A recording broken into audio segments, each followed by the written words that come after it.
소비 심리가 뚝뚝 떨어지는데 나스닥이 미쳤어요. 나스닥이 미쳤다는 이야기는요, 미국의 기술주 중심의 나스닥 종합 주가 지수가 올랐다는 뜻이에요. 그런데 미쳤어요까지 달았잖아요. 이 말은 많이 올랐다는 뜻입니다. 많이 오른 것보다 사상 최고치를 5일째 계속 기록한 거예요. 그러니까 여러분, 5일이니까 주 5일 동안 월요일 날 사상 최고치, 화요일 날 사상 최고치, 수요일 날, 목요일 날, 금요일 날 다 사상 최고치를 기록했다는 뜻인가요? 참 난리도 아니죠.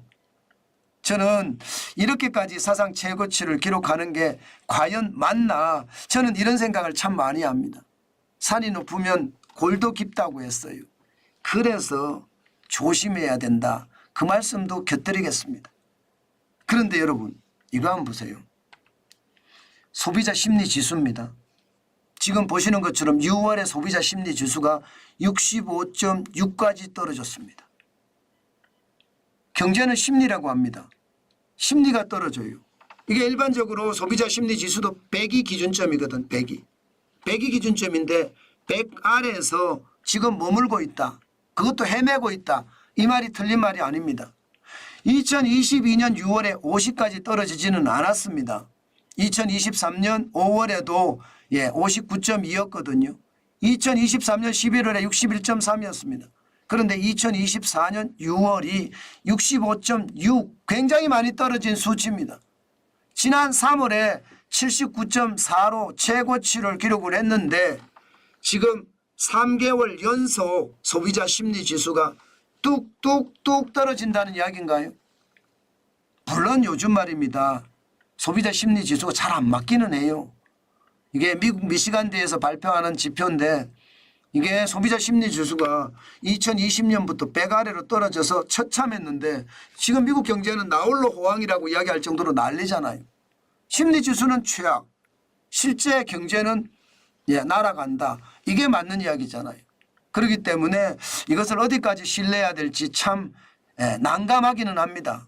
그렇지만 심리가 무너진다는 것은 그만큼 경제가 나빠질 수도 있다는 것, 다시 한번 기억해 주시는 게 좋을 것 같습니다. 경제가 나빠질 수 있다는 것이에요. 게다가 물가도 예상보다가 안 떨어집니다. 단기 인플레이션, 기대 인플레이션, 1년 이내에 물가를 예측하는 게 단기 기대 인플레이션인데 6월이 3.3이에요. 많이 올라갔죠. 5월도 3.3이고요. 예상했던 것보다가 물가에 안 떨어집니다. 물론 장기 인플레이션은 3.1%, 이게 장기는 5년이거든요. 5년인데 지금까지 예측했던 것은 3.0%인데 오히려 3.1%로 올라갔습니다. 그러면 물가도 안 떨어진다는 이야기죠. 자, 여러분, 우리가 느끼기에 그렇잖아요. 그러면 소비자 심리지수 무너져서 경제가 안 된다, 심리가 무너졌으니까 소비가 줄어들 거다, 이런 예측이 가능하고, 물가는 여전히 높다, 이렇게 예측이 가능하잖아요. 그런데도 말입니다, 나스닥은요 또 사상 최고치예요. 물론 많이 올라가지는 않았습니다. 기술주 중심의 나스닥 종합 지가 지수가 0.12가 올라서 21.32가 올랐거든요. 17,688.88, 당연히 사상 최고치고요. 월요일부터 금요일까지 매일 사상 최고치를 경신했습니다. 미국의 나스닥 종합 주가 지수가 진짜 미쳤다는 이야기가 틀린 이야기가 아닌 것 같아요. 그만큼 말입니다, 계속해서 기술주들이 시장에서 호응을 받는다는 뜻으로 그렇게 해석하면 될 것 같습니다. 물론 S&P 500 지수는 좀 떨어졌습니다. 이게 아무래도 차익 실현을 하겠죠. 대형주 중심의 S&P 500은 약보합으로 마감했습니다. 0.04% 떨어졌고 2.14가 빠져서 5,431.60으로 마감했고요. 아마 차익 실현이 많았을 겁니다. 이게 말입니다, 너무 사상 최고치 S&P 500도 많이 올라갔었잖아요. 그러다 보니까 사상 최고치가 나오니 차익 실현, 주식을 팔아서 돈으로 만드는 것, 아마 그렇게 되지 않을까 싶기는 해요. 그래서 많이 좀 떨어진다. 경계감을 가졌다. 뭐 그 정도로 해석하면 될 것 같고요. 다우산업지수도 0.15% 57.94가 빠졌고요. 38,589.16으로 마감했습니다. 전체적으로는 나스닥은 주 내내 사상 최고치 기록하고요. S&P 500도 계속 사상 최고치를 갱신을 하다가 이번에는 좀 떨어졌고요. 다우산업지수는 여전히 4만까지 한번 올라가더니 38,000대로 떨어져서는 맥을 못 추고 있다. 뭐 그 정도로 해석하면 될 것 같습니다. 중요한 것은 여러분, 지금 시장에 어떤 지표가 나오더라도요, 주식시장은 별개로 움직이는 경우가 너무 많은 것 같습니다. 결국 시장에 유동성이 많다는 이야기인데 그 유동성이 주식을 부양을 하고 계속해서 띄운다는 이야기잖아요. 그러면 언젠가는 그 유동성이 빠지는 그날은요, 진짜 최악이 될 수도 있다는 것, 오늘 다시 한번 말씀을 드립니다. 실질적으로 말입니다. 기술주 중심의 대장주가 엔비디아예요. 엔비디아 또 사상 최고치 경신했습니다.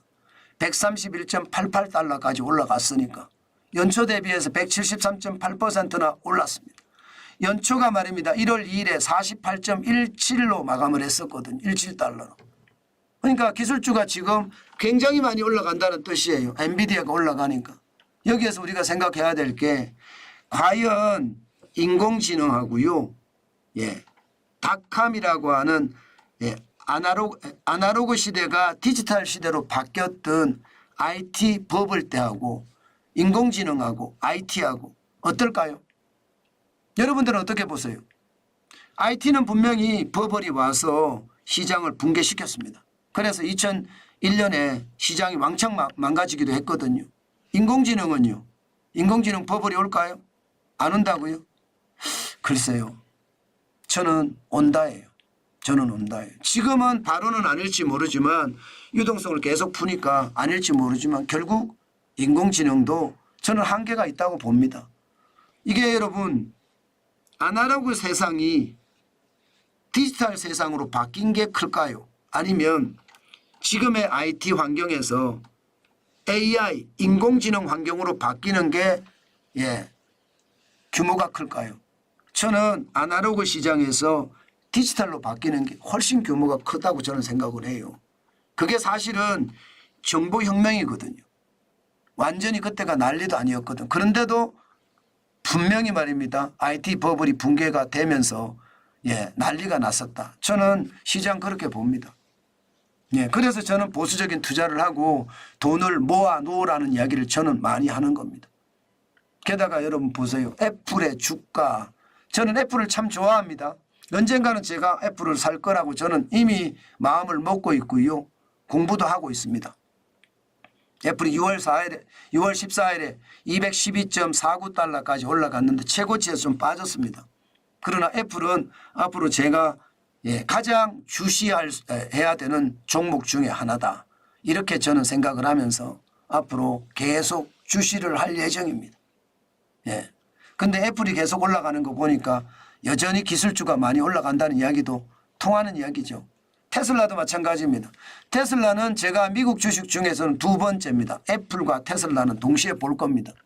지금 테슬라는 178.01달러까지 떨어졌습니다. 아마 전기차 문제는요, 결국 말입니다. 두 강대국 G2잖아요. 미국과 중국의 주도권 다툼이 앞으로 계속될 거예요. 미국이 주도권을 진다고 생각을 할 때 이게 전기차 시장은 달라지지, 지금처럼 중국이 압도적으로 전 세계에다가 전기차를 갖다 팔아제끼면 미국 입장에서는 어떤 식이든 막을 거예요. 유럽도 어떤 식이든 막을 거고요. 그래서 테슬라가 성장하는 게 한계가 있는 겁니다. 앞으로도 저는 이런 한계는 있을 거라고 생각하지만 미래를 보면 또 다르거든요. 미래는 분명히 달라질 겁니다. 저는 그 달라지는 미래 반드시 생각을 하면서 테슬라도 주목하고 있습니다. 이처럼 말입니다. 저는 미국 주식시장에서는 애플하고 테슬라를 선택을 해서 지금 보고 있다. 이렇게 말씀을 드릴 수가 있고요. 또 미국 시장은 지금 사상 최고치를 연일 경신하기 때문에 언젠가는 인공지능의 버블이 무너지고 그때 애플과 테슬라를 사겠다. 분노에 매수하겠다. 뭐 그런 이야기로 들어주시면 될 것 같습니다.